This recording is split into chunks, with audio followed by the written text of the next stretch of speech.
చూడు తన సెల్లెల్లాంటిది. అందరి దగ్గర వేసినట్టు తన దగ్గర పిచ్చి పిచ్చి వేసాలు వేసావనుకో నా సంగతి నీకు తెలుసుగా. చిచ్చి, దేవుడు లాంటి మనిషి మీద నిందలేస్తే ఆ దేవుడు కూడా నేను క్షమించడు.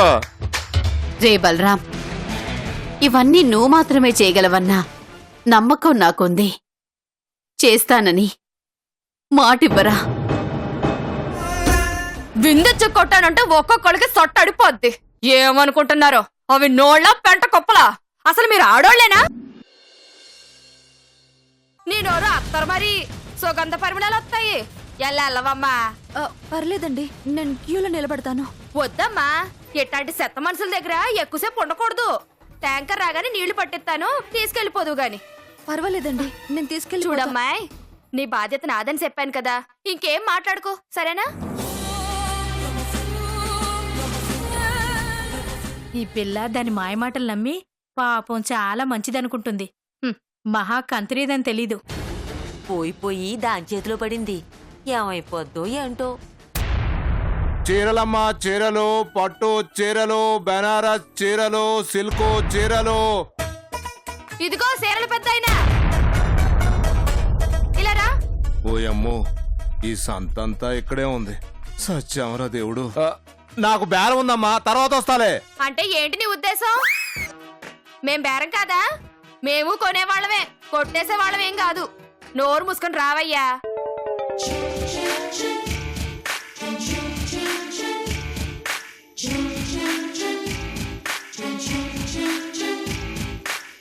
రామ్మా సిద్ధు గాని, నువ్వు కూడా తీసుకుందు గాని. చీరలమ్మా, చీరలు, చీరలు. రండమ్మా, రండి రండి. ఇదంతా ఇది 1200, ఇది 1500,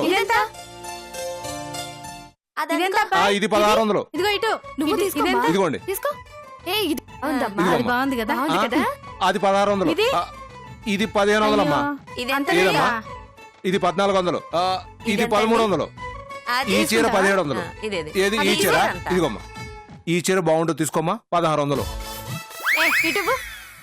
ఇదిగో పెద్దాయినా, ఇది ఎంతేటి? ఇదమ్మా, ఇదమ్మా 2000 రూపాయలమ్మా. అయ్య బాబోయ్, 2000? మరి ఏమనుకున్నారు? ప్యూర్ బెనారస్ సిల్క్ అమ్మా, రేట్లు అలాగే ఉంటాయి. ఓ 1000 రూపాయలు చేసుకో. వద్దండి, అది ప్యూర్ సిల్క్ కాదండి, డూప్లికేట్. వద్దు. ఏంటమ్మా, డూప్లికేటా? అలాంటి మాటే ఉండదు నేను అమ్మే చీరలో, తెలుసా? స్వచ్ఛమైన చీరలకి నేను పెట్టింది పేరు. ఒక్క చీర అయినా నకిలీ అని చూపిస్తే ఈ మూట మొత్తం ఇక్కడే వదిలేసి వెళ్ళిపోతాను.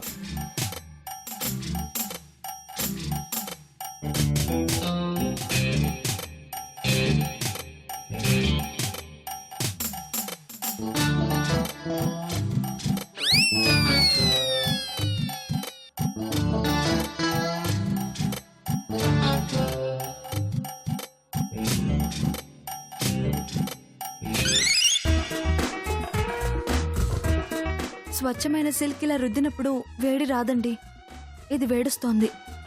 ఇది డూప్లికేట్ది. చీరలు కట్టుకోవడమే కాదు, కొనిపెట్టడంలో కూడా ఇంత పట్టుందా తల్లి?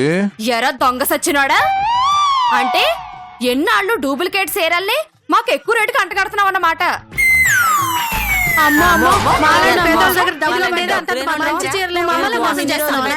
మోసం చేస్తున్నాడా? అలాంటి మనల్ని మోసం చేస్తున్నాడా?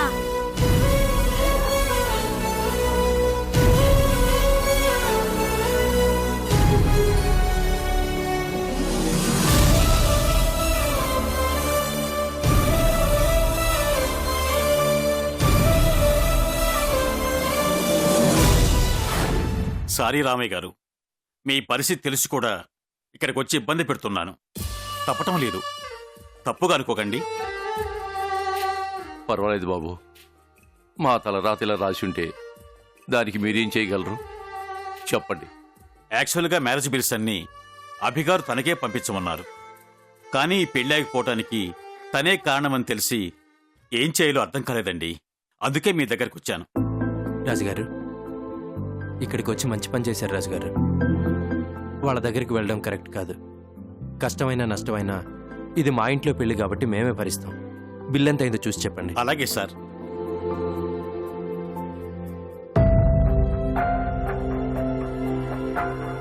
పెళ్లి మండపానికి 60,000 సార్.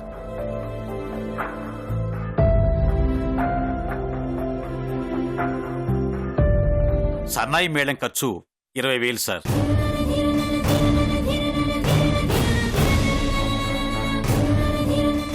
గెస్టుల్లో కుర్చీలు వేసిన ఖర్చు 10,000 సార్.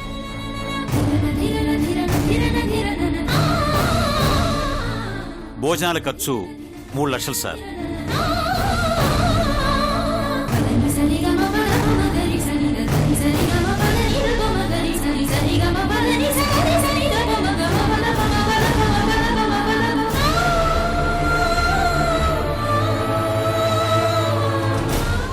సరే రాజుగారు, మొత్తం కలిపి బిల్ ఎంత అయిందో చెప్పండి.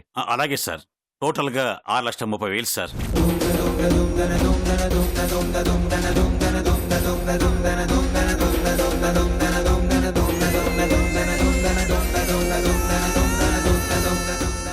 సార్, మీరు ఏమనుకోనంటే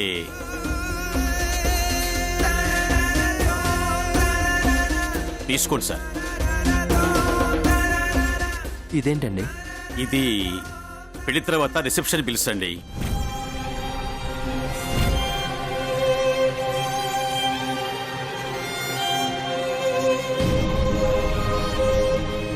పెళ్లి ఎలాగూ జరుగుతుంది కదా అని రిసెప్షన్ కూడా ఏర్పాటు చేశాను సార్.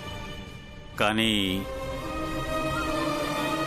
సరే రాజుగారు, ఇది కూడా కలిపి మొత్తం ఎంత అయింది? టోటల్గా 10 లక్షలైందండి.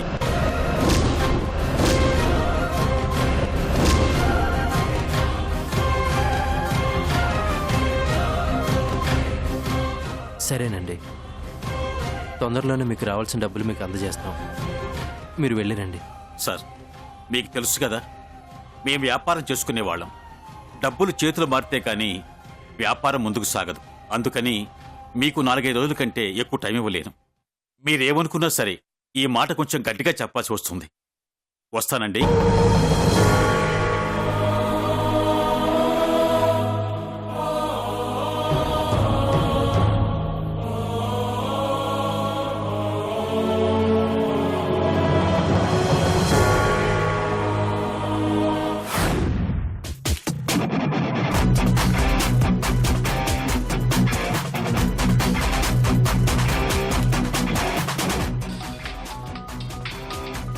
చెప్పు గణేష్. అభి, మూర్తి నంబర్ లాస్ట్ గా కొండాపూర్ టవర్ నుంచి సిగ్నల్ క్యాచ్ చేసింది. అవునా? అంటే మూర్తి ఖచ్చితంగా కొండాపూర్లోనే ఏదో ఒక ప్లేస్ లో ఉండుంటాడు. ఓకే గణేష్, నేను ఇప్పుడే కొండాపూర్ వెళ్తున్నాను. ఓకేరా.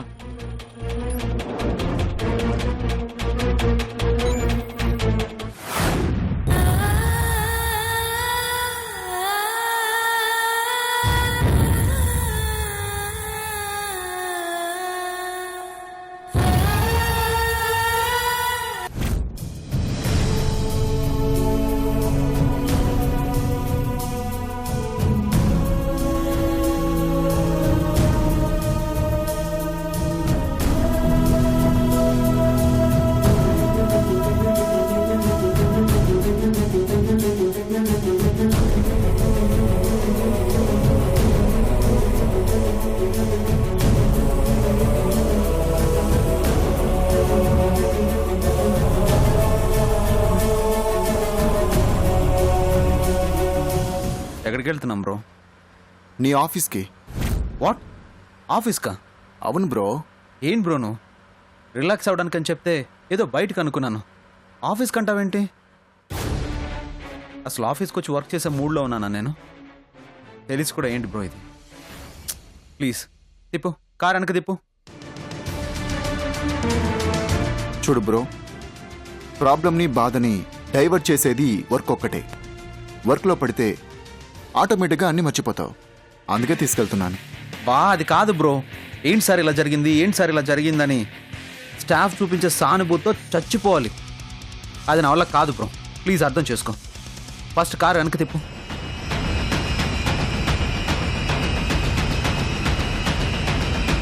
క్రిష్, వాళ్ళంతా మన దగ్గర పనిచేసే వర్కర్స్. నోరు మూసుకోమంటే ఎవడి పనిలో పడి ఉంటాడు. వాళ్ళ గురించి భయపడతావేంటి? అది కాదు బ్రో. నా మాట వింటానని చెప్పావు కదా, ఇక ఏం మాట్లాడకుండా సైలెంట్గా ఉండు.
Stop it stop it stop it stop it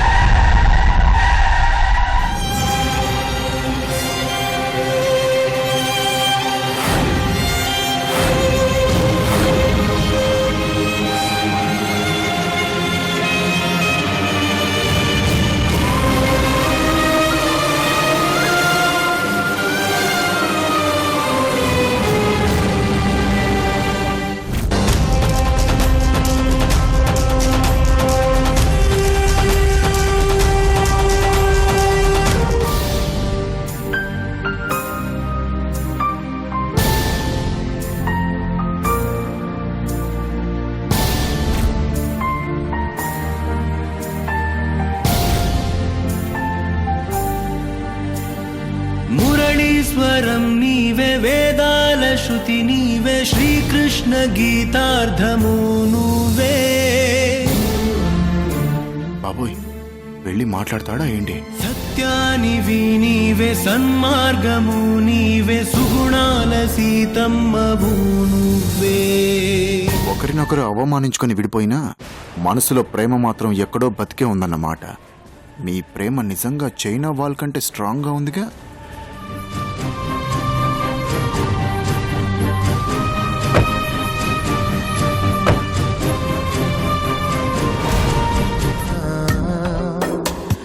కంటి పాప కసిరిందా ఏ నిజము చూడనని, ఒంటి దారి మిగిలిందా నీడొకటే. ఈగోలు పాయిజన్ కంటే పవర్ఫుల్ రా. ఎంత గొప్ప ప్రేమనైనా సరే చంపి పక్కన పడేస్తాయి. తుంచావే నా కథ మళ్ళీ మొట్టమొదటికి చేర్చావే. బ్రో వెళ్దాం పద. అదేంటి మీనాక్షి వెళ్ళి మాట్లాడు. మనం అనుకుంటే సరిపోతుందా?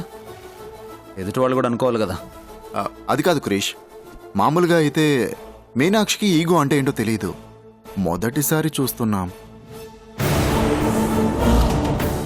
బహుశా నువ్వు అలా మాట్లాడేసరికి బాగా హర్ట్ అయినట్టుంది. అందుకే నిన్న ఇంటికొచ్చినప్పుడు కూడా నీకు మాట్లాడే ఛాన్స్ ఇవ్వలేదు.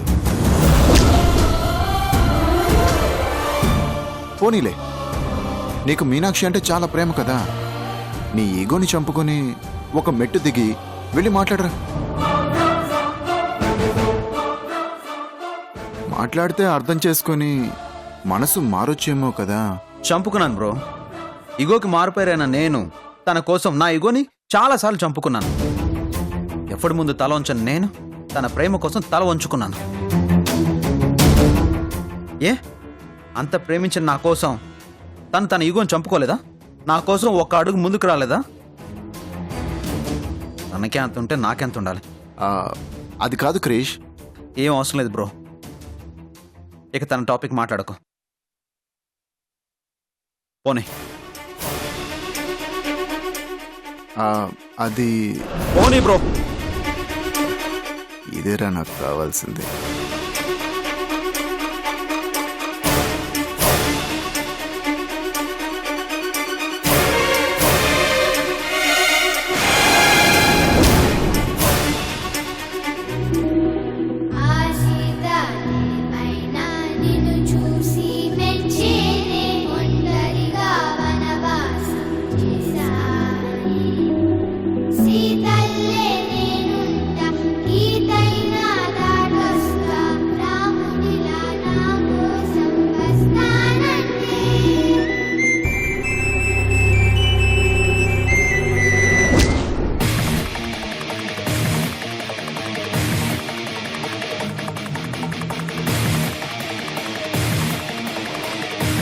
అభి. గణేష్, నేను కొండాపూర్ దగ్గరలో ఉన్నాను రా. అవునా అభి?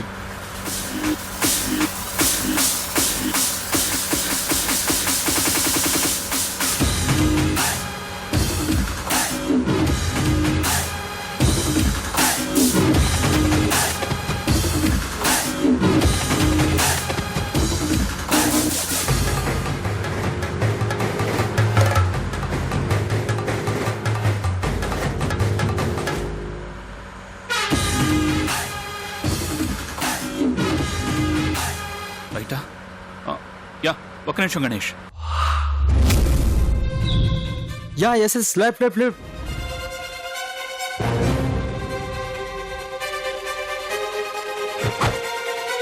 అభి ఎస్ అక్కడే అక్కడే అక్కడే.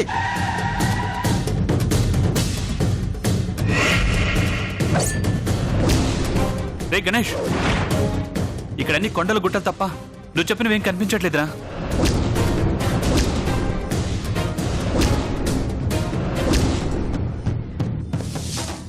లేదభి అక్కడే ఉంటాడు. ఆ సరౌండింగ్స్ లోనే చూడు. సరే సరే, నేను చెక్ చేస్తాను. బాయ్. Yeah okay okay.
ఈ ఏరియాని అన్నాడు. ఏయ్,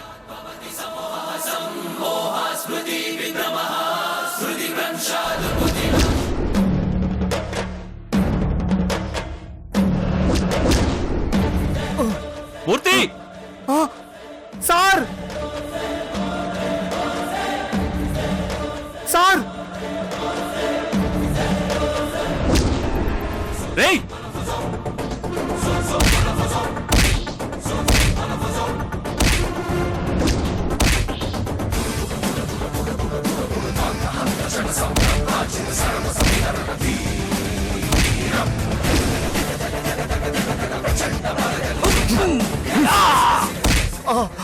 మూర్తి సార్ రేయ్, మూర్తి సార్ వెళ్ళు, అమ్మని తీసుకెళ్ళు, వెళ్ళు.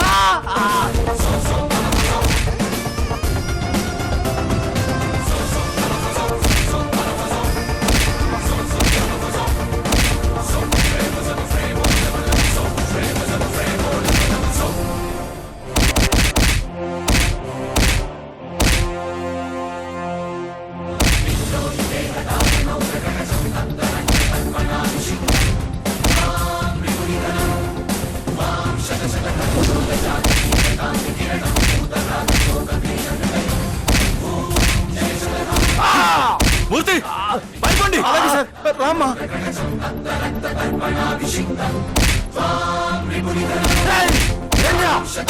పారిపోతాడు. రండి రండి.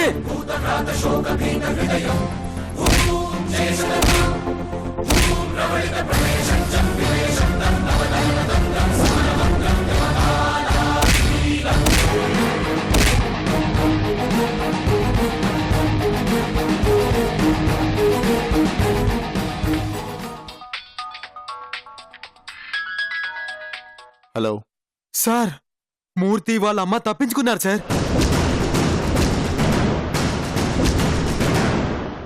రేయ్, పందుల్లా ఉన్నారు, ఏం పీకుతున్నారా? సార్ కరెక్ట్ గా వాళ్ళని తీసుకుపోతున్న టైంలో సార్ అభి వచ్చాడు సార్.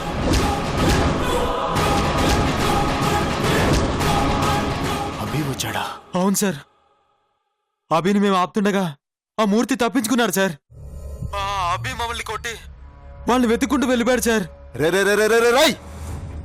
ఇప్పుడు వాడు దొరికితే కొంపలు అంటుకుంటాయిరా. చెత్త వెదవల్లారా, ఎంత పని చేశారా? ఛా!